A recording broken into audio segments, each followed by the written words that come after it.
Hey everybody, sorry I chopped the end of that video off.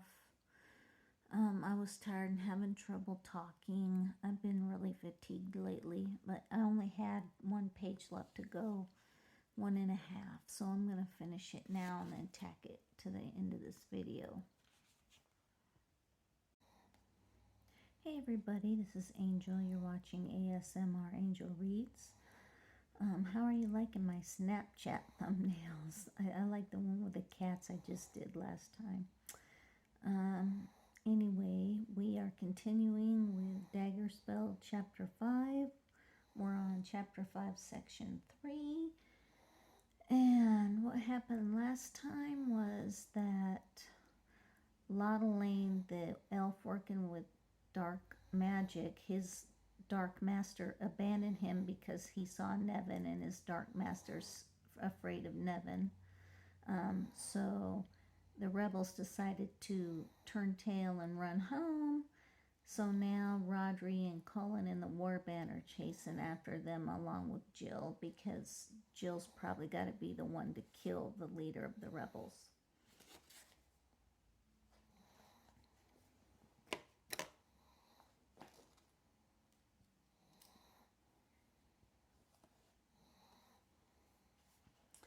It was well after sunset when a messenger from Rodri came to Duncanavane. The men on fort guard, just as anxious as Lothian for the news, crowded around while the scribe read out the dispatches. When she heard of Damer's death, Lothian groaned aloud. "I'm heartsick of this news. He was a good man and a true one." She paused, thinking things out. "On the morrow we'll all ride out. If Corbin's running like a fox to his earth, then there's no danger he'll besiege me here. Men, you'll escort me and my womenfolk to Dunwerburn, then ride after the army."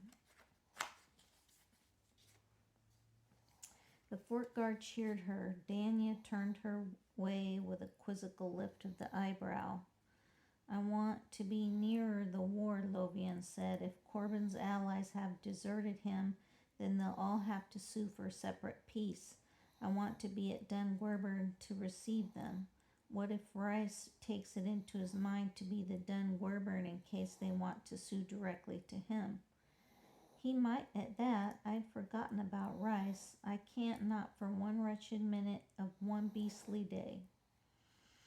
Once the army had pulled out to chase Corbin, Nevin went to his blankets and slept all afternoon, walking just in time to tend the wounded at the dinner hour. As soon as it was dark, he left camp and walked into the woodlands. He'd been telling Rodri the simple truth when he talked of standing a rear guard, and to do it he had no need of being physically close to Rodri, any more than the Dark Master needed to be physically close to attack him. Nevin was sure that the Dark Master's body was very far away, at least far enough to flee in plenty of time should Nevin seem armed men after him. Safely hidden in the woods, Nevin went into his trance and up to the etheric plane. Flying faster than any bird, he sped north until he saw the tangled mess of the auras that marked Rodri's army below him. Like a sentry, he hovered above it and circled this way and that. At the hours slipped by, unmarked and untellable, until midnight, when the astral tide began to change from water to earth, and the etheric began to billow and churn. Nevin fought and held his place like a swimmer treading water in a choppy sea. Now, if the Dark Master was desperate enough, this was the perfect time for him to make an attack. Nevin kept low, close to the earth where the billows were less severe. Every now and then he rose up higher, fighting the waves to get a distance view before he was forced to go back down again. Slowly the waves grew slower, smoother. Slowly the billows and churning died away. Just when the tide had finally turned, he saw someone coming to meet him, but it was Addern, floating along a simple blue body of light much like his own. "How goes it?" Addern thought to him. "Dull, so far not a sign of our enemy. I've seen naught either. I risk going in this form to Lottelaine never challenged me. Addern's grief swept out like a wave, almost tangible there on the etheric. I think of him as dead, my friend. Nevin put much gentle sympathy to the thought as he could. Mourn him and let him go. There's naught else I can do. Abruptly, Addern turned away and followed the silver cord floating down fast to his body. Nevin kept watch all night while the ethereal tide began rolling in a little before dawn. Since no dark master could work magic under the tides of the ether of air, Nevin returned to his body. As he walked back to camp, he was mulling over his long, boring night. It was possible that the dark master was merely holding his hand, waiting until Nevin dropped his guard. Possible, but highly unlikely. Nevin dwelt on the dark master, thought of every grim thing he might do, but no dream or warning came to him, not the slightest twinge. From its lack, he knew that the master had left the field entirely. I should have done that last night and saved myself the boredom, he remarked aloud. But truly, I never thought he'd give up so easily. All at once he had to laugh at himself. He took his powers so much for granted that he'd forgotten how terrifying they would be to someone with a good cause to fear him. The night before, Rodri's army had camped in the common pasture about half a mile from the farming village. Although Rodri woke everyone before dawn and yelled orders to hurry and get ready to ride, they had to linger for just an hour simply to allow the horses to graze. Jill supposed that Corbin was already on the march. He could risk harming his horses because he was headed for his dun. As Jill was drawing her rations, Addern came up to her and asked her to walk with him a ways. Nearby was a copse of willows around a duck pond, and they went there for a bit of privacy. With a sigh, Addern sat down on the fallen tree trunk. The brightened light picked out the wrinkles around his eyes and made him look weary indeed. I hope I don't offend you, Jill, but do you truly think you can best Corbin? I won't have you killed in a hopeless cause. If nothing else, Nevin would never forgive me, and his wrath is nothing to invoke lightly. Oh, I can well believe that. But as long as it's a single combat, I think I can take him. From what Rodri says, he's old and slowing down, and he's got a good paunch on him. If I can keep him moving, I'll wear him down. Old? I thought he was but 83. No offense on my part, but that's old for a fighting man. I suppose so. Suddenly the light of the corpse dimmed around them.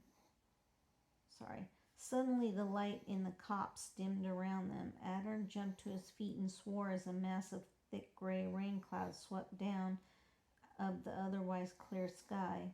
With a slap, wind hit the copse in a welter of falling leaves. In the distance, thunder cracked and rumbled.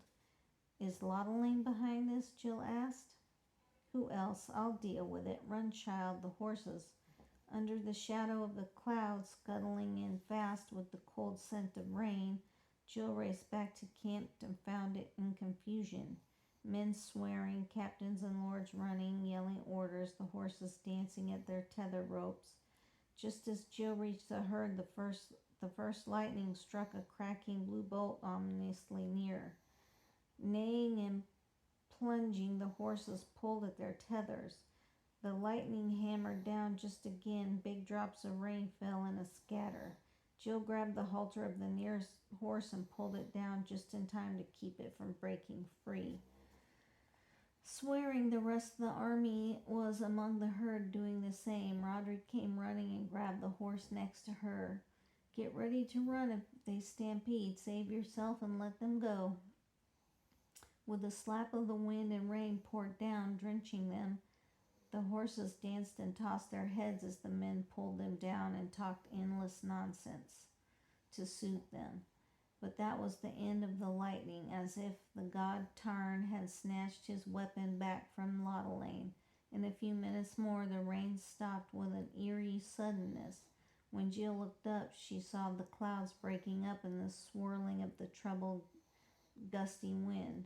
For a moment, it seemed that they would mass again as a real storm would have done, but they stretched of the blue sky overhead stayed stubbornly clear, then widened as if the clouds were spilled flour and the giant was a broom with sweeping them away. "O ye gods," Rodri whispered, "Dwemer." The last of the clouds dissolved. They did not blow away. They did not thin out and slowly dissipate. They just dissolved, suddenly and completely gone. Jill shuddered convulsively. Yet even though Adern had dispelled the storm, it still slowed the army down.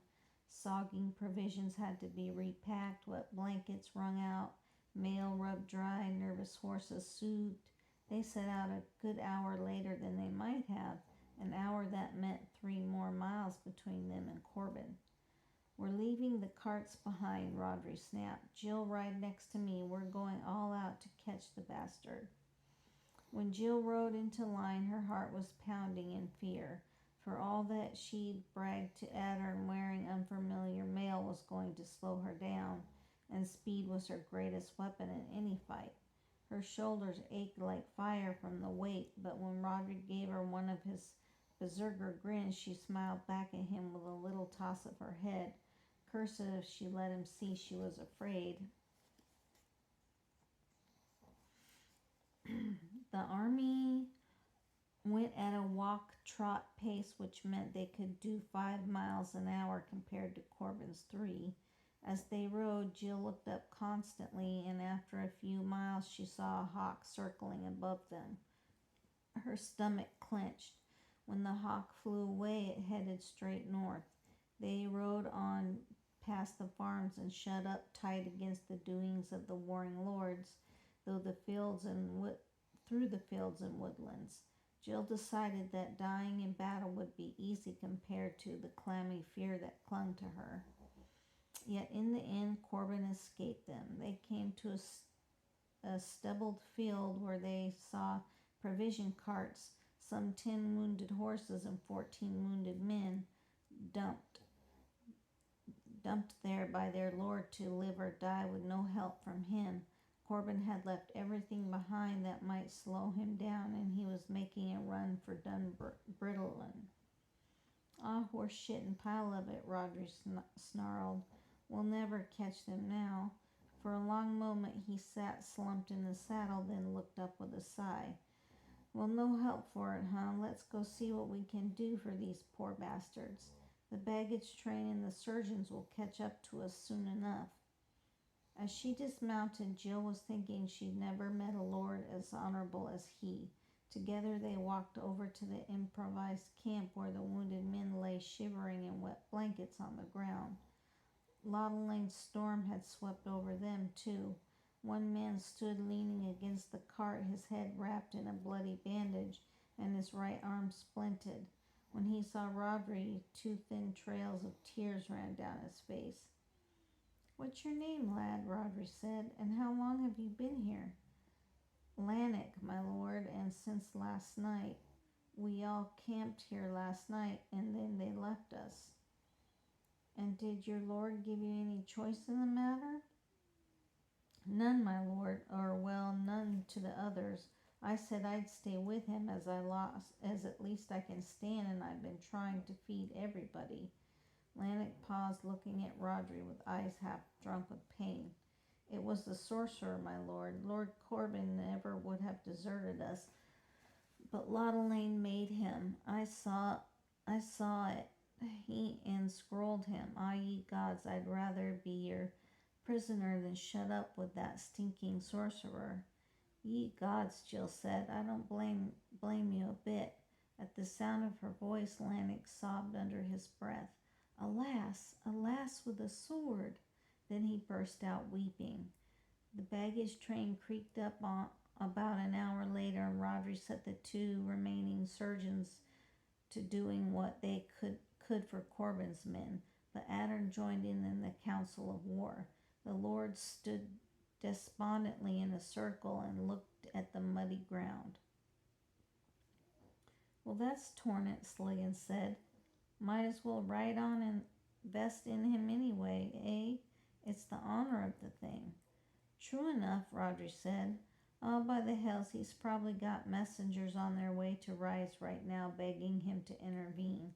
It's not going to hurt when my ugly brother calls me off like a hound from a kill. Indeed, my lord, Adam broke in. What if the messengers never reach it? What if the messengers never reach him? Although the lords turned to look at the frail old man who held power beyond what they could even dream of, Lotta Lane has to stop. And now, do you think Gorbert Rice is going to believe us if we tell him that Lotta Lane incited this rebellion with Dwemer? Of course not. And then Lotta Lane will get off lightly to the Malover by paying a blood price for the man he killed back in our lands, and he'll be free to work more mischief. That's all well and good, Roger said, but even if we catch the messengers, they'll testify against us to Rice unless we kill them. Cursed if I'll kill a pair of helpless men. Never would I want you to, Addern said with a small smile. Leave them to me, Lord Cavarok. I won't harm a hair on their heads, but Rice will never get Corbin's message, I promise that.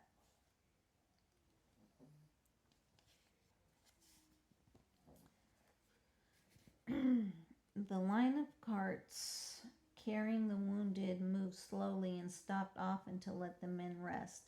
At noon they lingered for a long time while Nevin and the surgeons did what they could. Nevin had just found time to get himself something to eat when he felt Addern's mind calling to him. He walked a little ways to the tiny brook and used the sun dancing on the water as a focus. Addern's image built up quickly. Did you catch Corbin? Nevin thought to him. We didn't blast him. He's going to stand a siege in his dun. Quick, tell me somewhat. You know the politics of Eldid a fair sight better than I do. Suppose Corbin were going to send a desperate message to some ally asking him to relieve the siege. Who would it be? Oh, come now. Do you really think he'd be that stupid? He should be sending messengers to Rice to sue for peace. Addern's eyes were unusually sly. No doubt he is, but answer my question anyway. I'll explain later when there's more time. Well and good then, let me think. Talad of Belglad, no doubt. My thanks. And then the image was gone and Nevin was wondering just what scheme his old pupil had afoot. Because Lord Corbin received coin in taxes from his bridge over Delendrill, Dunbrudlin was a solid fort ringed by stone walls and large enough to house a warband over 100 men.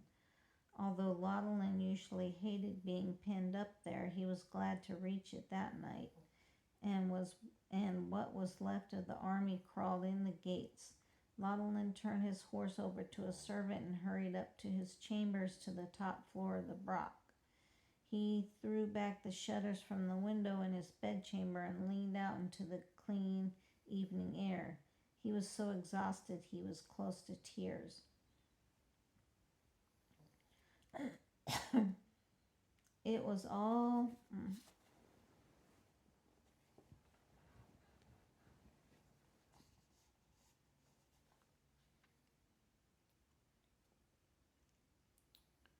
It was all Addern's fault, he told himself. All his fault because he wouldn't let me send the storm like I wanted. Well, maybe the old man won first skirmish, but there'll be other battles. I'm not defeated yet, Laudelin snarled in Elvish. No, not I. Laudelin the mighty, master of the powers of the air. But when he turned from the window, he saw Addern standing in the middle of the chamber. The timing was so clear and solid that Laudelin cried out, thinking that he was there in the body. Only when the vision wavered slightly did he realize that the projection and that he had forgotten to set his astral seals. Lad, my son, please listen to me. You still have one last chance. I know that someone was working on you, using you. Surrender now and make restitution. If any more men die because of you, you'll be beyond forgiveness. Surrender now while you still can be helped. Adern looked so heartsick that Lodeline sobbed once out loud. His father was standing there offering to forgive him.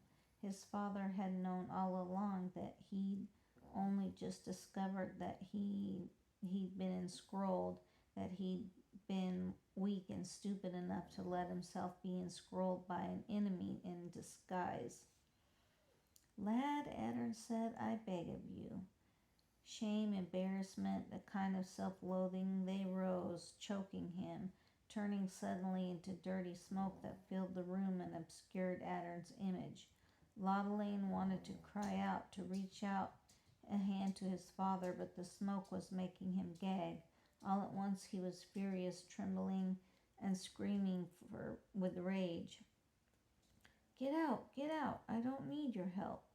Lodeline called the power up, and through the stream of pure force, the barrage of firelight, but long before it could hit the image, was gone. Lodeline fell to his knees and wept in the midst of the churning, filthy smoke which slowly, a wisp at a time, cleared his own accord.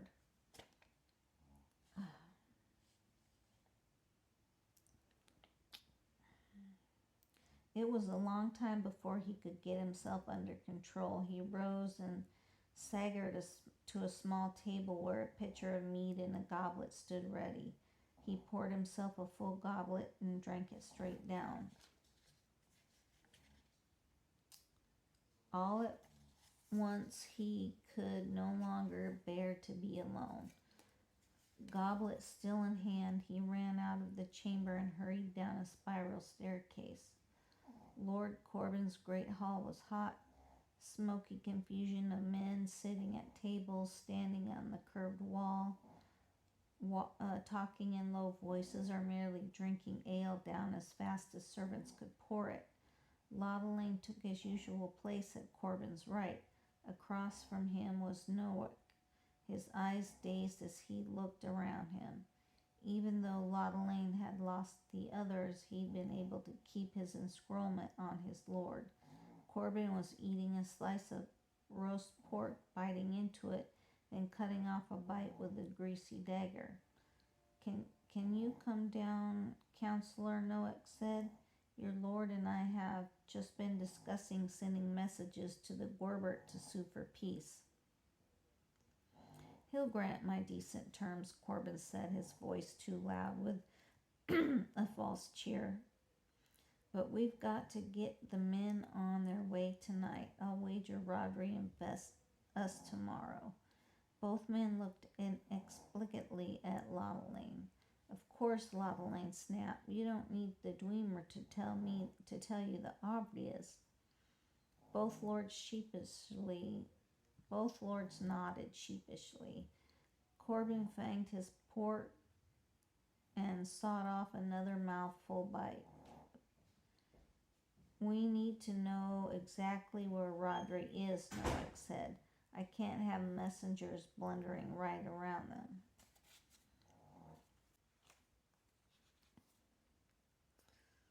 Oh, I need my glasses.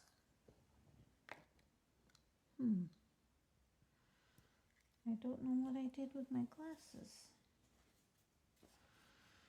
Anyway, Noack was talking and he said, Glad you could come down, Counselor, Noack said. Your lord and I have just been discussing sending messengers to the Gorbert to sue for peace. He'll grant decent terms, Corbin said, his voice too loud with false cheer. But we've got to get the men on their way tonight. I'll wager Rodri invests us tomorrow. Both men looked expectantly at Lodeline. Of course, Lodeline snapped. You don't need Dwemer to tell you the obvious. Both lords nodded sheepishly. Corbin fanged his pork and sawed off another mouthful. We need to know exactly where Rodri is, Noack said. Can't have the messengers blundering right into them. Corbin nodded his agreement and belched. Lottling could stand them no longer. I'll attend to it straight away. As he hurried up to his chamber, he was sweating with fear. He was too afraid of Adern to scry on the etheric plane, and that meant he would have to fly. Trying no shape change when exhausted and trying to shape change when exhausted was dangerous. Upon entering his chamber, he lit the candle lantern with the snap of his fingers. Seeing the flame spring up to his call soothed him. He still had power, more power than those round-eared dogs even knew him. Lottelain the Mighty. He stripped off his clothes and threw them onto the bed. Not even the mightiest masters of Dwemer could transform dead matter like cloth. Lottelain laid his hands far apart on the windowsill and stared up at the starry sky until he was peacefully calm. Slowly he felt power gather, careful to invoke more until it flowed through his mind like a mighty river. In his mind he formulated the image of a red hawk, many times the life-size, proud and cruel, then sent the picture forward until it perched on the windowsill between his hands. At this point the hawk's image existed only in Lottelain's imagination, and it was only in imagination that he transferred his conscience to the bird. He had spent years of tedious mental exercises that allowed him to imagine that he stood on the windowsill and saw the view below with the hawk's eyes. Keeping his conscience firmly focused in the hawk, he chanted the power word, a simple hypnotic device that opened the door to the etheric for him. When he saw the view through the cold blue light, he knew that he had transformed his consciousness up a level. At this point, things had gone beyond simple imagination. When he glanced back, he saw his body slumped on the floor and joined to the hawk with a silver cord. He could have scried on the etheric with the hawk as a body of light, but he had a more dangerous plan. In his mind, he chanted a second set of words, one that only the Elklarn Lacquer, that's the elves, I can't pronounce that, the only one that the elves knew, and saw the lips of his body twitch in rhythm. When he flexed the hawk's wings, the arms below him raised. Now he could be truly difficult. The etheric double of every person is like a matrix that holds and forms flesh. If the double is strong enough, the flesh will follow its lead. Lottelain chanted, struggling, bent all his will into imagining that it is more than imagination until at last, with one final wail of a chant, the etheric drew his physical form into his new mold. Lottelain the man was gone from the chamber. Only the hawk stood in the windowsill and stretched proud his wings. With a harsh cry of triumph, Lottelain sprang into the night and flew over the dun. He loved flying. The perfect freedom of drifting on the wind. The perfect freedom of drifting on the wind, the view from on high, where every fort and house seemed like a tiny toy scattered by a child's careless hand. Even in the hawk form, Lottelain retained the etheric sight that was so important a part of the transformation. The countryside below glowed in a bluey night with reddish auras of the living vegetation. Here and there were daubs of yellow glow where horses or cows huddled together. Following the cold black strip of the road, Lotta Lane flew south until he saw the gleaming mass of oars that had to be the men and the horses of Rodri's army. Lotta Lane flew upward to gain height, then circled in a long sweep about the camp. His mind was alert, feeling out the etheric plane for traces of Addern's dwemer working. When he found one, he assumed that the old man was asleep or busy wasting his time by tending wounds. Then he heard a cry, the soft mournful note of an owl. With a start and a flap of terror, Lotta Lane beat hard against the wind and gained more height. He saw a trace of silvery motion below him as the great silver owl sprang out of the trees. In stark terror, Lotta Lane turned on the wind current and raced back for the dun, beating his wings hard and steadily until he was sure he had left the clumsier owl behind. Yet, even though he reached the dun safely, as he settled onto the windowsill, he heard, or thought he heard, a call, one soft note of mourning drifting in the night. Okay, that part's done. I will look for my other pair of glasses, which are better, and I will edit this and get it posted. Thanks for watching. Bye.